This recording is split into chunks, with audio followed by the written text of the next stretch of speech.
Recording started.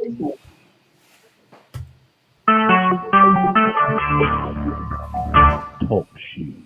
Recorded live. Good morning, good evening, wherever it may be across the nation or around the world. Once again, you are listening to the VMware Communities Roundtable podcast.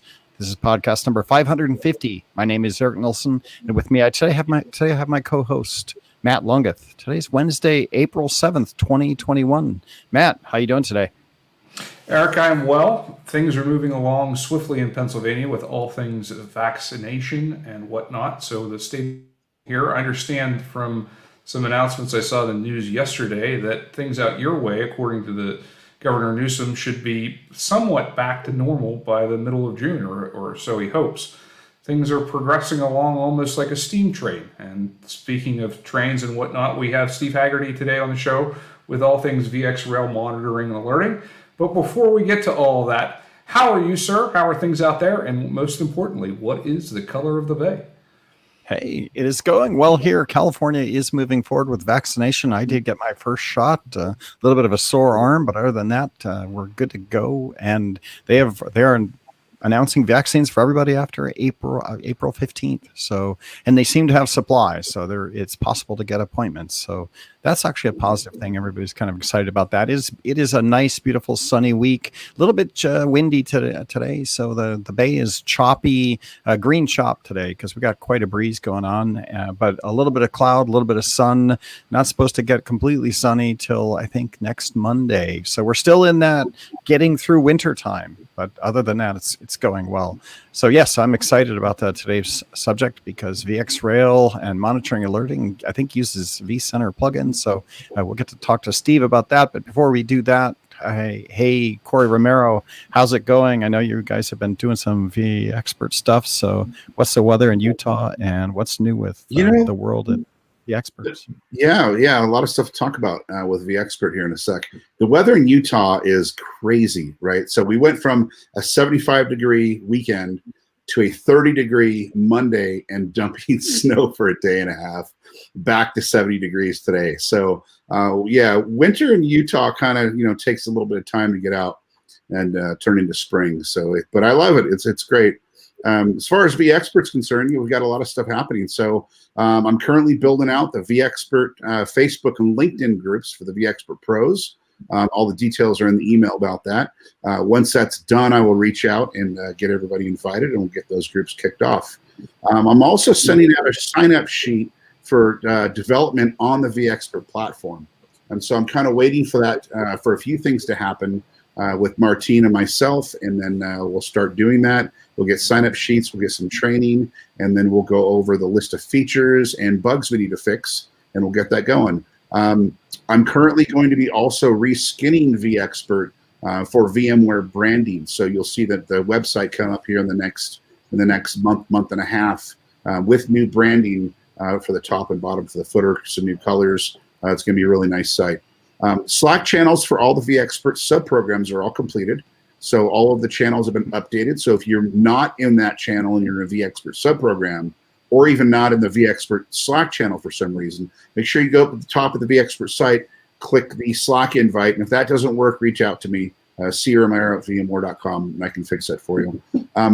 Last thing is appeals. So all of the appeals are in. I've sent all the appeals for the VXpert sub-programs off to the business unit managers managing the programs. So far, NSX is complete.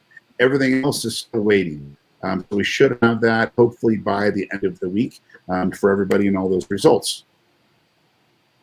And Corey, like with the VXpert portal there, did you say that the list of improvements and let's call it the bug checklist, is that going to be made public so that someone that has access to the portal can go through and review what's currently being worked on? Not at the moment, but that is something that we could consider, absolutely. Yeah, I have no problem with that, yeah.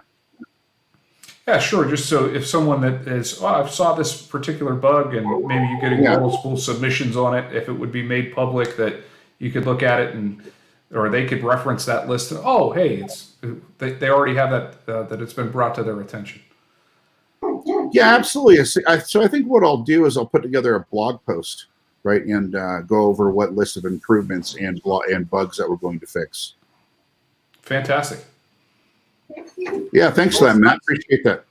It's nice that the branding police caught up to you, Corey, and finally making you update the site, because after all, it is vexpert.vmware.com. So if you haven't been to the VXpert site yet, go check it out. You can apply, become a VXpert, all that. So one thing that I got is the new blog site, blogs.vmware.com. If you're a blogger, I think we have 1,000 bloggers in the blogger program.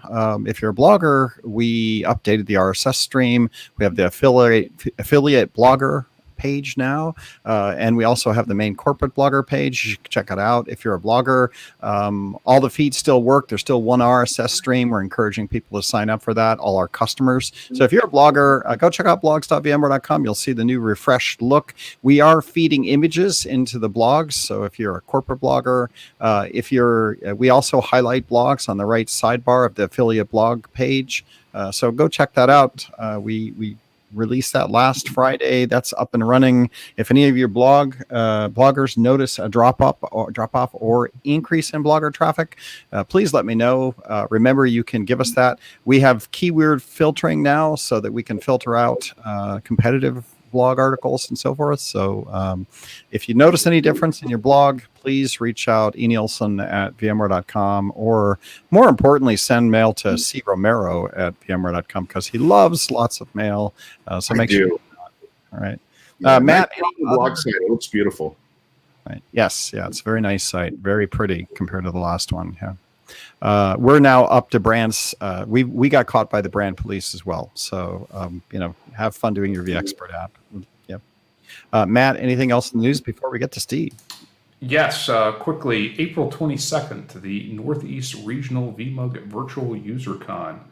So registration available for that on vmugvirtualneusercon.com. And let's see who's going to be keynoting on that. I don't yet, but always one of the top ones there that are out there, the Frank Denemans or the Duncan Eptings of the world. Lots of great content.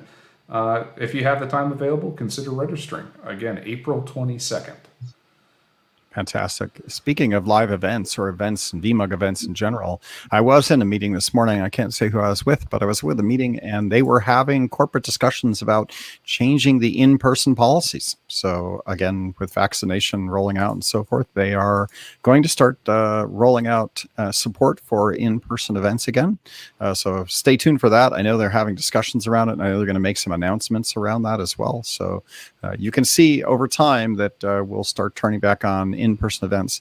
VMworld, we're also talking about VMworld, not for in-person, but we all talking about community presence, free community presence at VMworld, Slack channels embedded in the VMworld content this year, possibly even live streams that go 24/7, so you can just open up a live stream for VMware Code or community and just have people jump in, do their presentation, and it stays on the same live stream. So you don't have to go join another session every time there's a new session. So that's what's going on here at VMware. And as we start to open back up, and I heard that the VMware is talking about having offices open completely back up by September of this year. So that should also be interesting.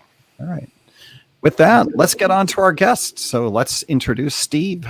Steve, welcome to the show. And you are, let me see, I get your title right, Senior Principal Engineer, VxSeal team from Dell. So welcome. Why don't you tell us a little about yourself for the 5-minute elevator pitch of how did you get where you are today? Thanks very much, Eric. First of all, thank you very much for having me on. How did I get where I am today? I think just been very lucky along the way. I've been with EMC now, Dell EMC, just coming up on 25 years. So literally straight out of college, they just literally backed up the bus to back of the college, like, we just want all of you. So that was the first stroke of luck we had. Steve, what was your first role with EMC? So it was as a test technician on the Symmetrics. I think it was a 3100 mile. It was a road runner, is what it would have been referred to internally. That would have been the first role, and yeah, that was back small fridge freezer size units, the wheels didn't work. It took about like 4 people to push them. Like Elite 3 drives, lots of bent pins with serial cables, SCSI. I think SCON made an appearance for a while and was quickly replaced by the fiber channel. Then I think as that came in. So yeah, that was like 1996, way back then, and kind of seemed to kind of just made some good decisions along the way, I think, and got lucky in that. Moved to the UK for a while doing some field service kind of break fix stuff, which was great. And then just about 6 or 9 months after EMC acquired Data General in 99, that was early 2000, not sure. I moved back to Cork, and we were set, and there was the first few people running the Solution Centre in Cork, and I think that's where I went from just knowing the box and just the internal workings of the box to knowing about Host Connect and what was on the other side. So Windows, Solaris, HP UX, Netscape, AIX, trying to get all those things to work.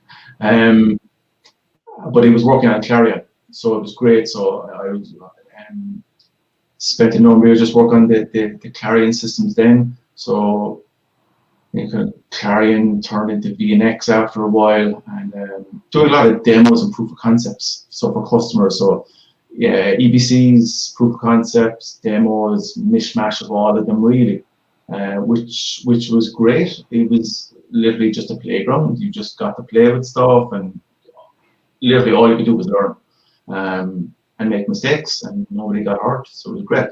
And then I think we kind of, from the solutions org as it was, then we kind of got into kind of like proven solutions, and got into a Microsoft Exchange work stream where we were benchmark testing with ESRP testing and things like that. And we were doing that for a number of years on the Clarion systems.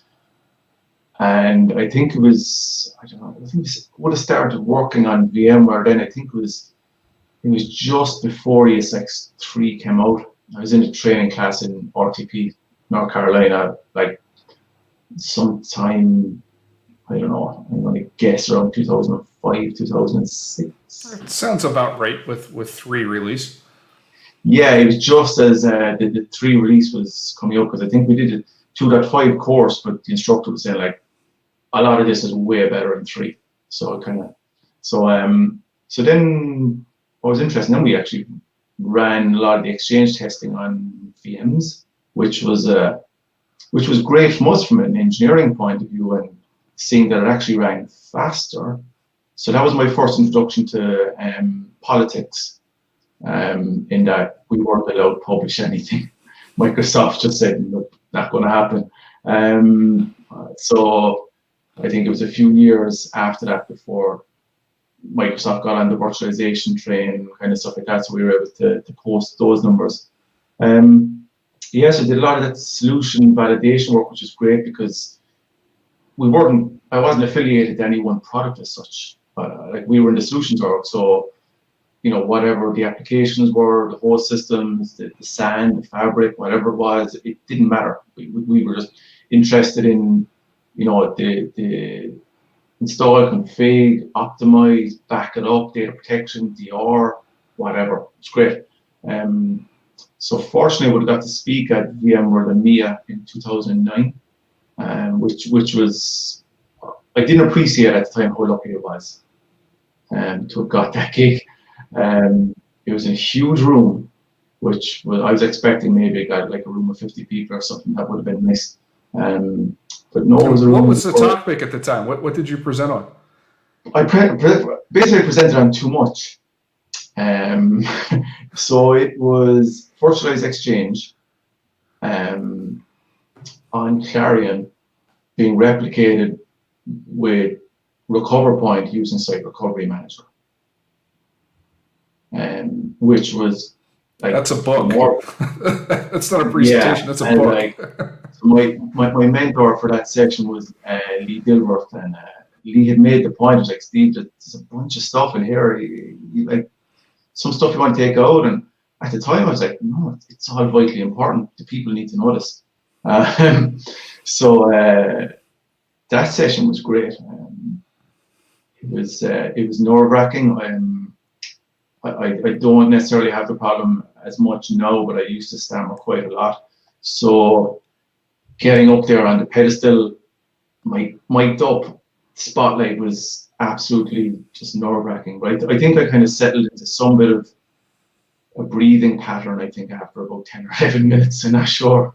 And it went okay. It was good, it was fine. Huge room, so that was great. And yeah, I think went on from there after a couple of years, then did some service provider solution work with VCD, again on, I think that was on VNX and some of their systems, and there was Symmetrics obviously in the background. And then I think, what year it was, we'll go back to about 8 years, we started off what was to be known as the Enterprise Hybrid Cloud, EHC solution. And I think that's when we got into kind of all things like the wider SDDC, like that. So a lot of that work is kind of standing to me now in the VxRail business unit, doing a lot of the VCF and VxRail enablement and helping the field and customers and so on and so forth. So and that was kind of getting to the blogging. I think it was at that point, kind of during that time, kind of got to realization, like we were creating white papers for years and reference architectures and all this stuff, and yeah, they were fun and interesting, but kind of formal. So it was about 4 years ago, one of my colleagues who had his own blog,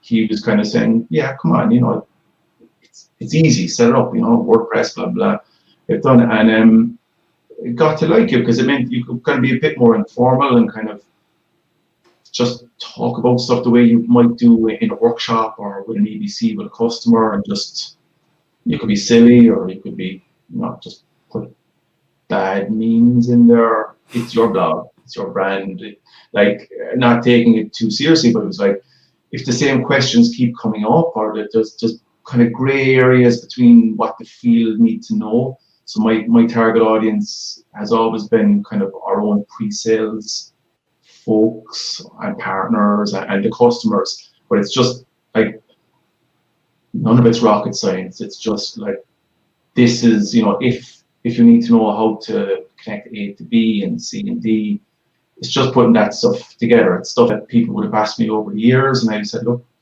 I've been asked it a few times, so I just write it up. I have to say that on a totally unrelated note to this great blog article, there was a previous blog article that you did on some VROPS dashboarding that a SE had mentioned and brought up and shared in a customer meeting. So it's a great resource. And again, how we had found you out there, stevehegarty.wordpress.com. And the article that we're focusing on today is VxRail monitoring and alerting.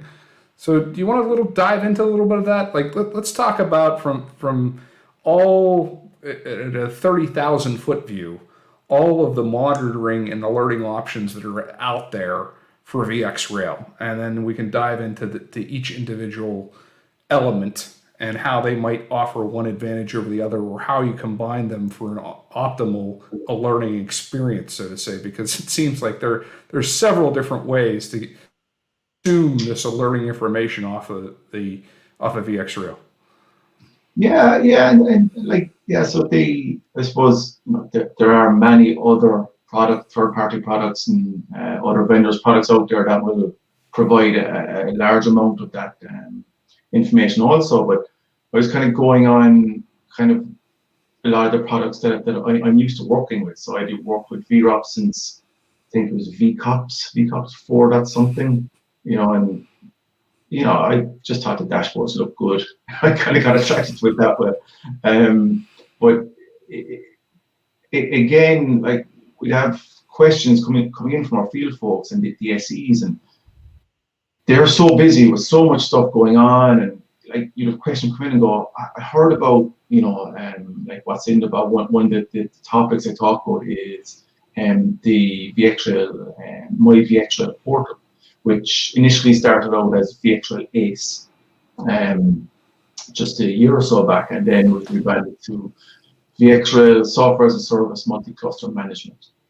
That the rebrand, same product as such with it, but and the portal is named the My VxRail Portals. But the questions kind of coming in from different people in the field that they'd heard little bits about something, and 2 and 2 equal 5, and they weren't sure, and will that do something for me, or, you know, but that competes with VROPS, right? And this is like, so kind of having to clarify that for people, which is fine. It's pretty much what my job is. I'm there to help people and explain and enable.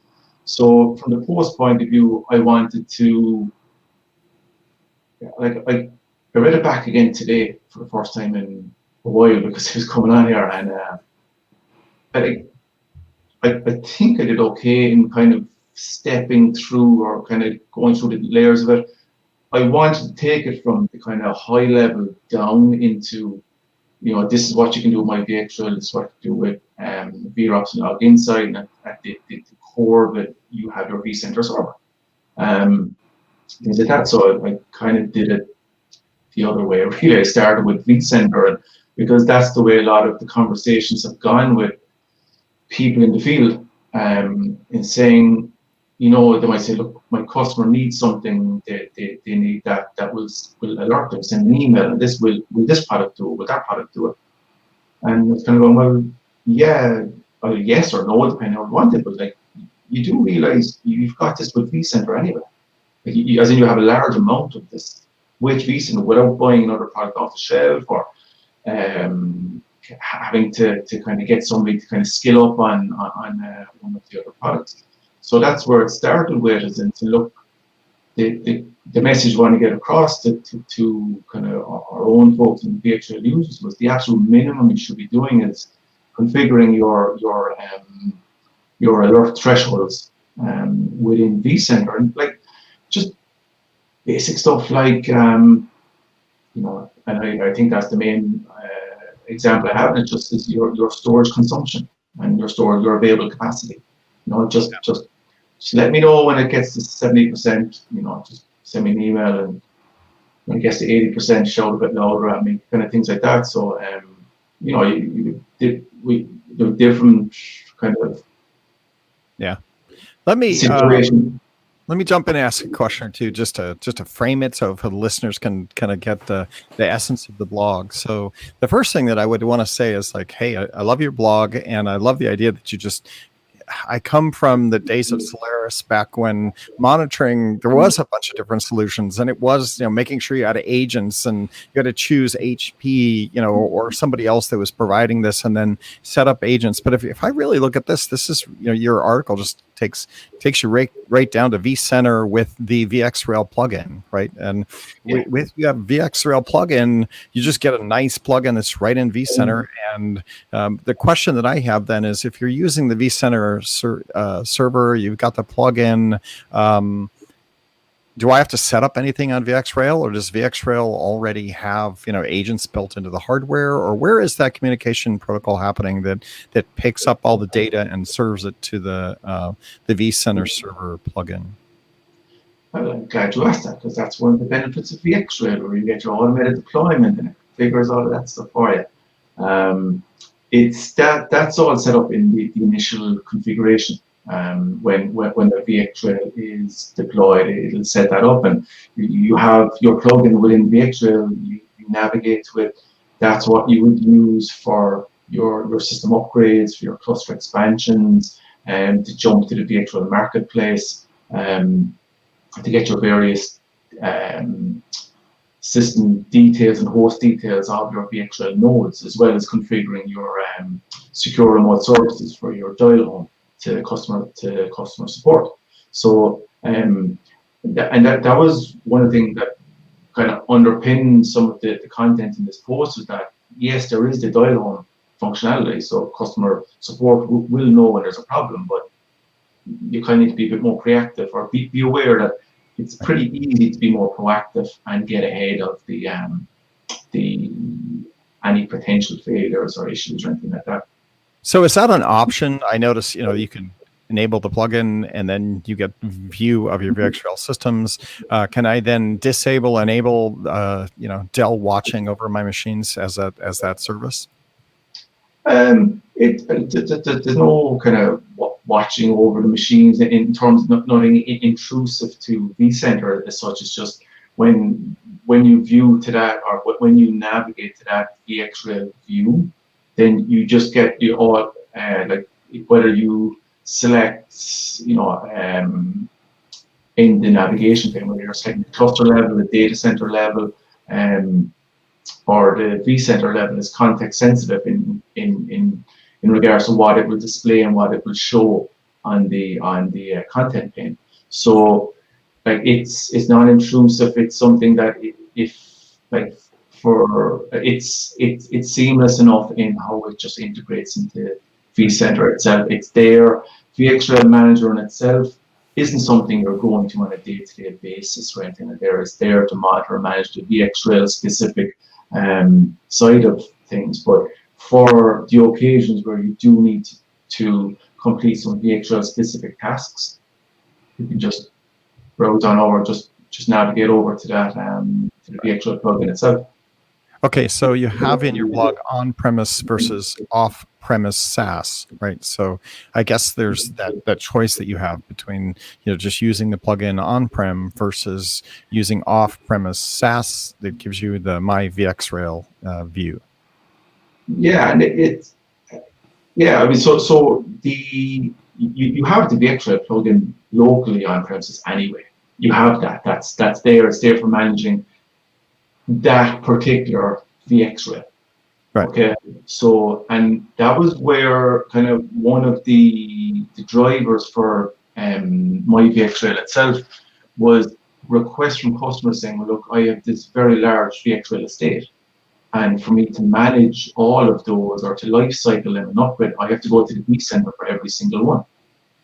So what My VxRail is doing, it just elevates the user above that. I know it's not even a separate product as such. Every VxRail customer actually has this. This is included in the HCI system software as part of it, where they can browse to that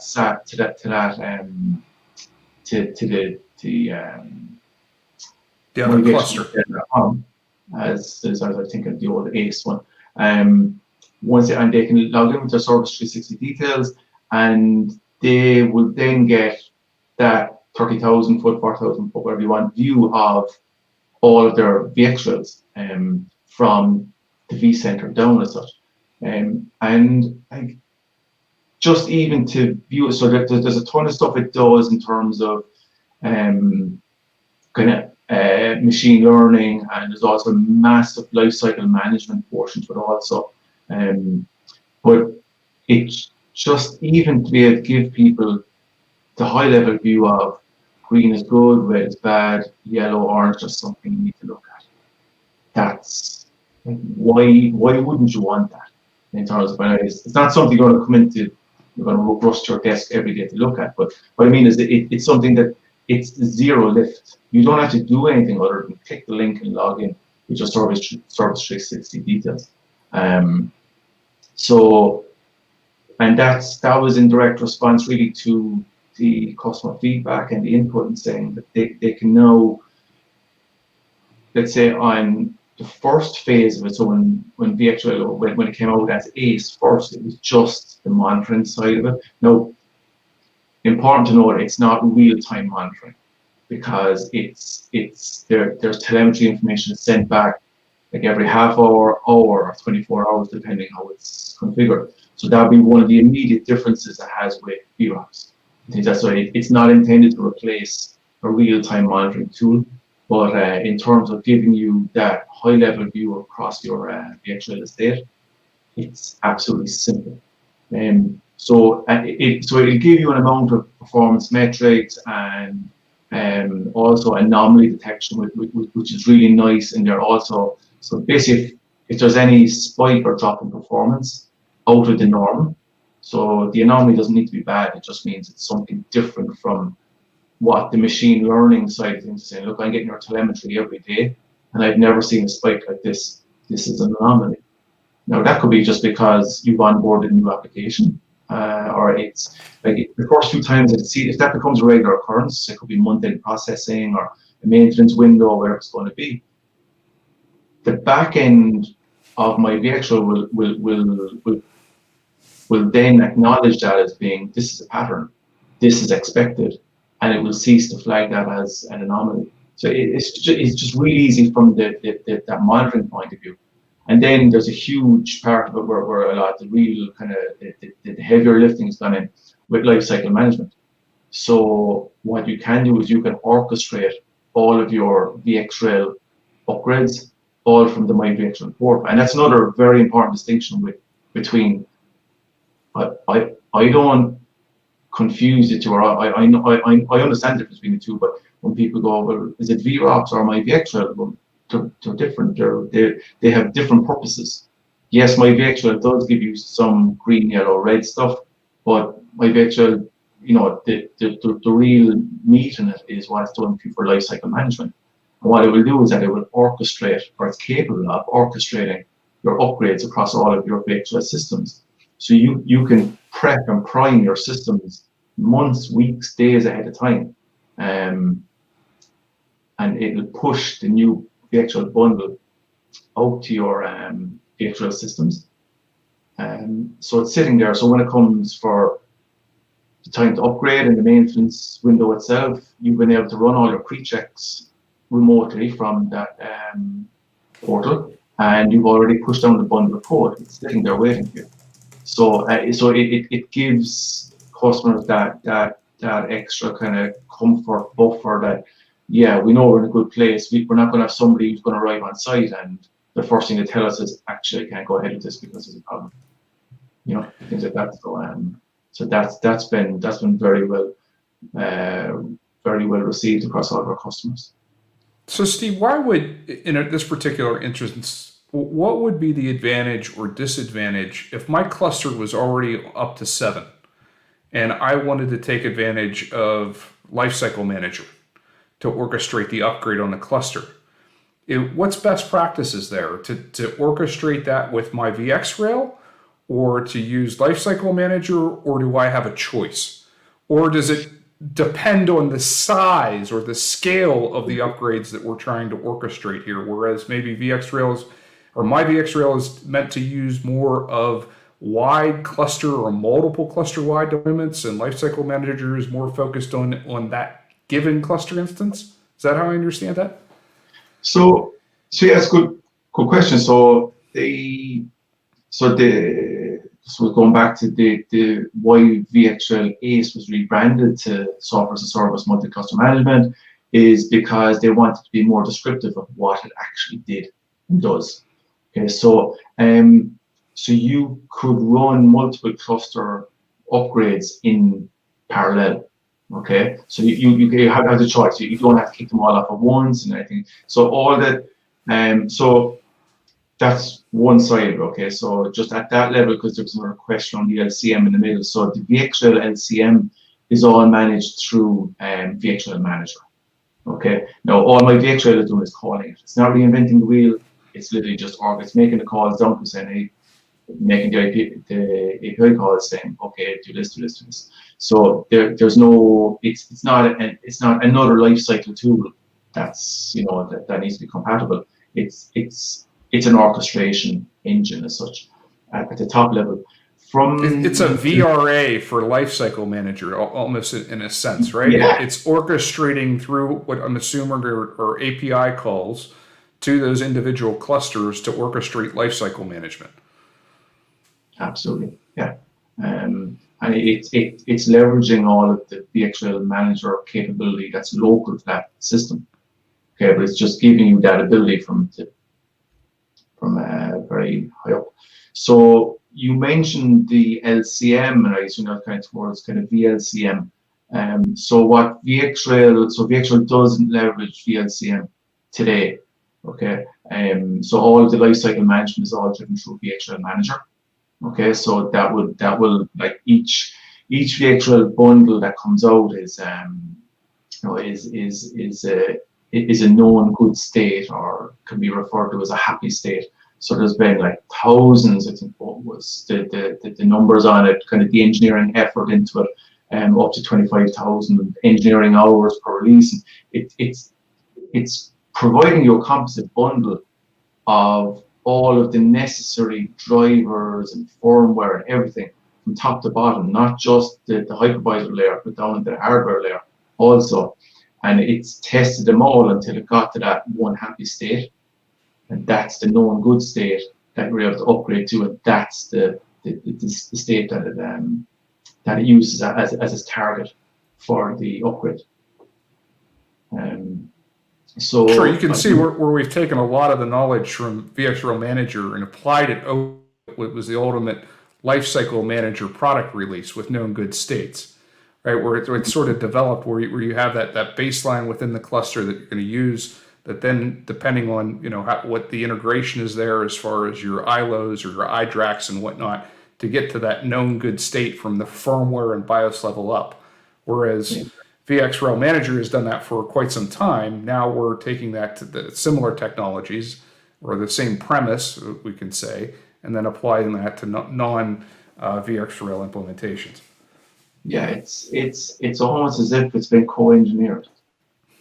It's almost as if the engineering team perhaps all of this. But yeah, look, that's one of the massive value props that VxRail has. It's one of the great selling points of it is that look, there's always the DIY option. There's always that, and I think you have certain customers, certain teams, and they have the teams in house that they want to do that. You also have the customers that have the teams to do that, and they've learned their lesson depending on what they were doing, and they said, no, we absolutely want to go with this route. This is what the VxRail added bonus, or the added value, this is what it gives us. I mean, it's the same with what you have with VCF now. You would have had, all the customers that would have gone DIY with the cloud, and they went their various paths to the cloud. And VCF is making that so much easier for them. It's taking a lot of the trial and error, because you look at the bill of materials. So look at the bill of materials for VCF, and look at all those products that all need to be upgraded to and from, and need to work together, coexist together. And what VxRail has been doing is doing all of that at much lower level.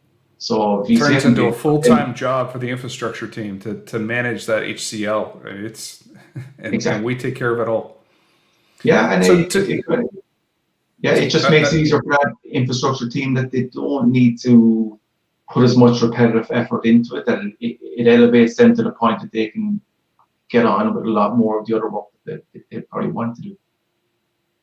So to switch gears, we talked a lot about lifecycle management here, but obviously things like my VxRail, and I would, to make a broad comparison, we've seen this concept before, where this multi-point management or cloud management, HP InfoSight, I know Pure Storage Arrays have it, Cohesity has it, and whatnot, where you have this large general SaaS view of your infrastructure to do orchestration, but then there's also this machine learning and proactive alerting and whatnot that we bring into all of this. How does that figure into the alerting picture that we had talked about for these clusters? So which way to approach this now? One of the gaps, no other way to call it, in my VxRail is that it does not provide alerting, doesn't send any notifications out. It's a problem, right? Now, to be fair, they did put the hand up and say this is not a real-time monitoring tool, but so my VxRail, so there is some of that functionality is transitioning over currently to Cloud IQ, so some of that is available now, and that does provide that alerting. Yes, it's another spin on. I didn't cover it in this blog post because we're not fully there yet, but we did have the first release of it this week, where that functionality is now inside there, which will alert based on the alerts that are surfaced in my VxRail. Now, my VxRail would only use alarms. Okay, so it's getting its alarms from a number of different sources, such as the iDRAC, vCenter, vSphere, VxRail Manager, etc. So it doesn't cover all events. So that was why I was looking to distinguish in the post between, you have your high-level view of just to identify if there's an issue, where the issue is, and my VxRail does a fantastic job of pinpointing. This is, the VM on the node, on the cluster, on the vCenter, on the site that you need to look at. And then at that stage, that's giving you a very quick jump point to that vCenter server, or within VROPS, or if you need to go look at, if you do some of the opening context magic between login site and VROPS, that you can look at either the wider or narrower context of what that problem may be. So you would use some of those other investigative tools to actually debug it, And so that was this is, in other words, this isn't going to be your primary alerting tool. This is going to be a complementary diagnostic utility. And again, we're speaking of my VxRail here. That this is, and one of the things that we haven't touched in is Log Insight and VROPS. So above and beyond what we can just get out of vCenter at a basic level with a plugin, now we can start to look at historical data, right? And use that as that primary interface for how we're trying to not only, okay, we've got the alert, but what does that mean? Yeah, and a lot of what my VxRail does natively then is that it doesn't just take the alert, but it uses that alert, puts a weighting on that alert towards an overall health score. So if your health score is, its drop is like 70, 60, whatever it's going to be, you will see there's a tab. It gives you all of the alarms. That's fine. It gives you the details around them. Then there's another tab for the health score, which is showing you, which is putting a weighting on all of those alarms. And like from -1 to -5. -5 is the heaviest weighting, which means you need to fix this first. So don't go cherry picking some of the easy stuff, the -1s and -2s. Go straight for the -5s. And from the customer's point of view, it's just to give them visibility, number one, so they can interact with the customer service team directly from the portal. They can open an SR directly from the portal, whatever they want to do. But it gives them more visibility into the system, that they understand the issue a bit more. If there's a KB that covers that issue, that will be posted with that alarm also, and they can go and if they can either remediate it themselves, or they could choose to open a ticket, and at least they have a good idea of what's going on before they speak to the support people. That's it. I mean, and I'm sure that we're shipping, if the customer allows, we're shipping log bundles across with this tool as well, hardware log bundles. So it's giving that support, that extra insight where we're not waiting on the customer. I mean, similar to what the names escaping me here, or the VMware tool that we have for log shipping and analytics. For Log Insight. Not just Log Insight, but for what we're using for the support tool. Okay. It's just absolutely skipping my mind right now. However, that's so much more efficient, right? We've opened that SR, then it's okay, well, we need you to ship up the logs, and then there's logs analysis. In this instance, those logs are there and ready to go, right? It's just that much quicker time on. Yeah, there's a lot of stuff. So that's another one of the functions that you can use the VxRail plugin in vCenter for. So in the support tab, within that plugin, there is an easy button. So go generate support bundle. So what my VxRail is sending back is telemetry information, which is basically, the hardware you have, the firmware versions you're running on it, your capacity consumption, your basic performance metrics. That's the telemetry information that's going back over the encrypted SRS link back to customer service, as well as any of the actual alarms and alerts. So if they want, in terms of generating that support bundle, then that's then local to the cluster, that they can use the VxRail plugin. That there's on the support tab, hit the button, generate the bundle, you can send that back to support then. So it's pretty easy that way. Skyline was a product I was thinking of. Nick Fritsch, I'm sure that if he's listening to this or the next time I see him in person, him being the product manager for that is going to slap me over the head 3 times. But to that end, Eric, back to you. Questions for Steve? I'm just listening, learning as you guys go at it here. I would go back to your blog article. There's a couple comments I have for blog articles, and one somebody asked us in chat. If I go to your blog, which is stevehegarty.wordpress.com, is where I go. Maybe you have stevehegarty.com as well. I'm not sure, but Steve Hegarty, HEGARTY.wordpress.com. Go check it out. On the top of your blog, Scamalok, I guess. Yeah, I was wondering if you're going to ask, so that's we're going to ask. Of course, we're going to ask that. You know, one of those things when you're setting up a blog, it's probably like the biggest problem is trying to think of a name. And that one actually came to me quite early. So it's Gaelic. So Gaelic for a cloud is Scamal, and for cloudy is Scamalok. So that's how do you say it again? Say that one more time. Just Scamalok. Scamalok. Yeah. I tried to learn Danish one year, and you can't read it and make any sense because they don't apply to English vowels and consonants, right? It's completely different. So Yeah, okay, that was question one that came in from the chat. So I thought I would cover that. For me, the blog article is fantastic because you just go through the whole thing from the vCenter server plugin to VROPS and the vRealize Suite interaction and the VxRail management pack that's available for VRealize Suite. So you cover the management pack for VROPS, which is great, and your images of all the graphs and all the data, and then you talk about alarming and triggering alerts using just vSphere, right? Because now all these alarms are going right into vSphere, so or right into vCenter, I guess. So that's covered, which I think is good. Then you go into vRealize Log Insight, and there is a vRealize Log Insight. I don't know if there's a pack or, it looks like there's a pack that you cover on your blog article. So no, there isn't a pack for VxRail. I wish there was. I have lobbied for one internally. That's just a custom. I have a link to another blog which just shows how to forward the various syslogs from VxRail to Log Insight, but also if you want to create your own widget,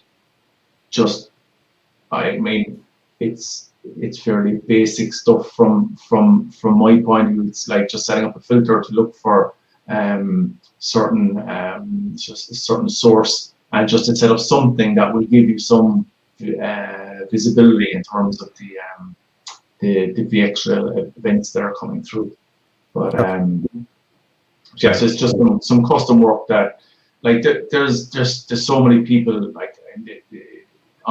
there's so much custom work that is possible in VROPS, in Log Insight. It's huge, and I wouldn't be able to get near scratch the surface of what the SO folks who were a lot of people out in the field. But I've just played around with kind of copying widgets and editing them a little bit so they give me the information that I want. So it's kind of a lot of this really, like, I know there's a VMware customer success team that do a lot of discussions with customers around operationalizing vSAN, operationalizing vSphere, and some of the educating customers, enabling customers on how to help themselves. So that was kind of the point of the post. There's nothing deeply technical in it. It's just highlighting certain topics or integration points that are there. That, as I said, a lot of people in the field, partners, are moving so quickly. They might miss it, or they don't know about it, or they misunderstand it, or something like that. So it's just to put it there and go, look, this is basically what it does. Obviously, there's a whole lot more you can do with it, but okay. Yeah. So you have a link to the Log Insight customization, and you have a whole blog that talks about it, right? So that's in this blog as well. So a link to another blog that's covering some of that. Then you go into VxRail SaaS multi-cluster management, which we've talked about so far. But you actually talk about, cover that in your blogs. This blog is like, 15, 20 pages with like 15 shots. So I tend to go on a bit. They always it's crazy. It's a little thing, but it turns into too much probably. But I like the health score details that you cover also. So my VxRail logical view health score, we can actually take a look at what your health score is. What is a health score? So what the health score is, it's a culmination of your currently active alarms. So if you're obviously getting back to the basics of green is good, red is bad. If your health score is up in green and you're like 90 plus or 100, you're humming, you're fine, everything, there's no problem. And any alarm that's raised, any problem, will impact your health score. So and each of those alarms will have a weighting assigned to it of -1 or between -1 and -5, considering how serious that issue is, or that alarm is. So that's what impacts your overhead score. So when you go to the My VxRail portal and dashboard, and like there's a map view, or there's a hierarchy view, but you can quickly identify your sites or your clusters that are green versus those that are not green, and you're going to have to look at them. And if that's just a very high level view, that it allows you to very quickly identify where you need to have a closer look. My favorite part of this blog article, and I know we're coming up at the top of the hour, so that was a fast podcast, but my favorite part of the article is the My VxRails fix this first approach, right? Where it gives you, what are things that you want to go fix, because they're prioritizing things, I would assume. And to me, that's everything I always need, right? And then you link to fix this first blog article that kind of covers, the VxRail ACE health score and what it's really telling you, which is also great, right? So that's basically exactly how I have described it to people verbally on the phone or on a Zoom, or I just write the same stuff down. It's like, it's not, I say branding or solution marketing. It's not necessarily on point or how they would want to say it, but it's just in my own words. Look, fix this first. It's a weighting on those kind of things. So I try to just keep it in my own simple language. But it's great, and the blog article is complete, and then you link to 2 or 3 different blog articles that cover the topics deeper, right, with an approach. So it's kind of like, I love community sharing, because sometimes you get somebody that knows how to do this, and then they write it all up, and all you want to do is just copy everything they've wrote and then just go implement it. And I feel like this blog article is kind of like the roadmap on, if you're doing VxRail and you don't have a good monitoring approach, or you're not sure you're covering everything, this is a great starting place to come through and just read all this, see it, and then you link into deeper topics, which I think is really, really cool. Thanks, that's great. I like I said, I don't have anything kind of like advanced scripting or deep technical stuff on any blog post really, but it's more just touching on the topics that are generally what I've found are helpful to people. And I've had, you get some feedback from time to time, which is fantastic, and basically if it helps even one person, it's job done for me really. So all right. So we always ask at the end, what are you planning on trying to accomplish for the rest of the year? You're trying to get a paper at VMworld again. Good luck. But what's your goals for 2021? I know we're in the Q1 now. So what are you trying to? So I just want to get back to normal. I don't know. I've lost all sense of where we were going, but. Yeah, what's the state of things over there right now in Ireland, Steve? Where is the vaccine? Where are restrictions? Yeah, we're still in probably the most severe restrictions is in, you're confined to your own households. Really, we've a 5K limit that we're allowed to travel in that radius. The rollout of vaccines is quite slow. Yeah, you could go on for hours, but just trying to stay positive and go, look, we'll get there eventually.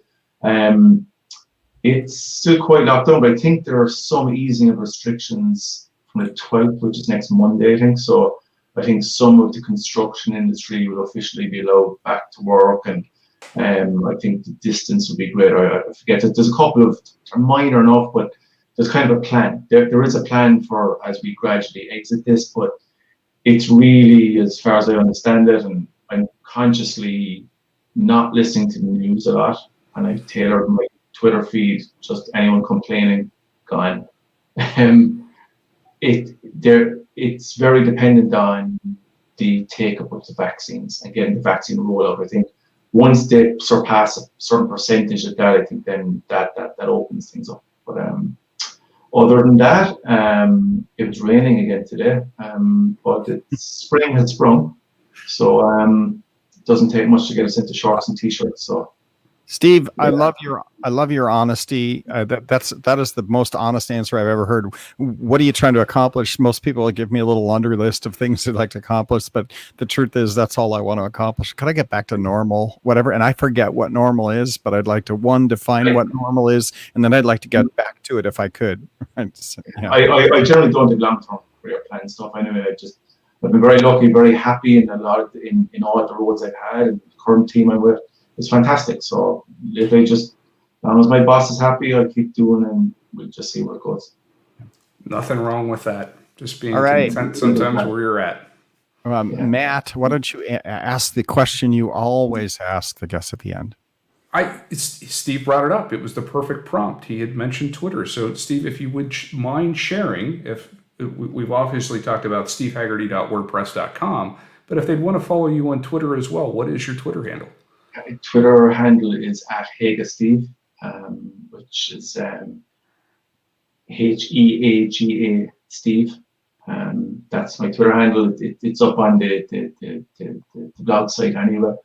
But so yeah, thank you very much for having me on, guys. It's been great. Really enjoyed it. Give Steve a follow, to say hello, and tell him to get out of the house and to go do something. There you go. Okay, well, thanks a lot, Steve, for being here. That was a nice article. I know it got shared a lot as well. So we've been tracking articles that are doing well on advocacy.vmware.com. If you're not a member of Advocacy, you can ask Corey Romero, and he'll get you hooked up to advocacy.vmware.com. We look at how blog articles are doing there, and if they're doing great, we invite you on the show. You can talk about it. So your article has been doing well. So congratulations. Yeah, I'm happy with that. Yeah. Okay. With that, we will do a short V barbecue report. I know that we just got done doing the Easter weekend. I did a little bit of barbecue, and I don't see Corey Romero here, but I did some barbecue. I did tri-tip, did a smoky sauce glaze, and there is Corey Romero. We'll add him back to the stream. There he is. So I did some standard. We did quesadillas, made some homemade quesadilla bread, and then just did tri-tip with quesadilla bread and lettuce, tomato, some healthy stuff. So nothing too amazing for barbecue for me. Corey Romero, what do you say? I did a brisket. So I did a 20-pound brisket. It takes between 33 35 hours. And so but I've got the new Traeger, which is a little bit more peace of mind in the middle of the night, but I still set a couple alarms to get up at 2 o'clock, to get up at 4 o'clock. And then, by the next day it's done before, by dinner time. So someone is going to make a management pack for VROPS for Traeger's Grill. So it's going to be this great open source project. I can see it now. I just want an alarm if the temperature drops. I think we should do it at vbarbecue at vmware.com or vbarbecue.vmware.com, and then they'll make us rebrand it with so we'll have to do that. But Corey Romero, thanks a lot. Yeah. I gotta say, do people appreciate the effort of staying up all night for V barbecue? They do. Absolutely. Very People ask me, how long does this take to cook? And I'm like, yeah, I was up most of the night. Right. And yeah, it's absolutely appreciated. Okay, well, the reason we do VBarbecue is because if you want to give us a follow on YouTube, you made it to the end. Congratulations. YouTube.com/VBarbecue, BARBECUE. You can go to YouTube. We live stream everything there. Or you can come to TalkShoe, VMW.RE/POD, and you can join the chat. Say hello. We'll even put you on the show. So we podcast every Wednesday, 12 to 1 Pacific Coast time. We always have a show. 52 weeks a year. Come in, say hello, and we'll talk to you about community topics as well. All right. With that, Steve, Matt, Corey, thanks a lot. Tony Foster, shout out to you. We'll be back again next week. We're booked, I think, all the way through May. So thanks to Julia Klaus. She did have her baby. So congratulations, Julia Klaus delivered a 8-pound baby. Name is Daniel. Daniel, welcome to the VMware community. You're like now 4 or 5 days old. Woohoo. Till then, everybody have a great week. Talk to you soon. Thanks.